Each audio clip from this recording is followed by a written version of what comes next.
12 വയസ്സുള്ളപ്പോൾ കയ്യിൽ പണമില്ലാത്തതിനാൽ താമസിക്കുന്ന സ്റ്റേഡിയത്തിനടുത്തുള്ള മക്ഡൊണാൾഡ് സ്റ്റോറിന്റെ പിൻവാതിൽ തട്ടി വിശപ്പടക്കാൻ ബർഗർ ബാക്കിയുണ്ടോ എന്ന് ദയനീയ മുഖത്തോടെ ചോദിച്ചൊരു പയ്യന് എത്രത്തോളം വളരാൻ പറ്റും?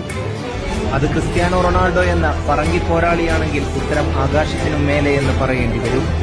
കാരണം ഇന്ന് ക്രിസ്ത്യാനോ റൊണാൾഡോ എന്ന CR7 പേരിൽ ഒരു ഗാലക്സി തന്നെയുണ്ട്. കോസ്മോസ് റെഡ് ഷിഫ്റ്റ് 7 എന്ന നക്ഷത്ര സമൂഹം അറിയപ്പെടുന്നത് റൊണാൾഡോയുടെ പേരിലാണ്. പ്രതിഭ എന്നത് 1% പ്രചോദനവും 99% കഠിനാധ്വാനവുമാണെന്ന തോമസ് ആൽവ എഡിസന്റെ വാക്കുകൾ എത്രമാത്രം ശരിയാണെന്ന് ക്രിസ്ത്യാനോ റൊണാൾഡോ എന്ന പോരാളിയുടെ കഥയിലൂടെ ഒന്ന് കണ്ണോടിച്ചാൽ മതി. താനാണ് ഏറ്റവും മികച്ചവനെന്ന് അയാളുടെ ഓരോ ശരീരഭാഷയിലും കാണാം.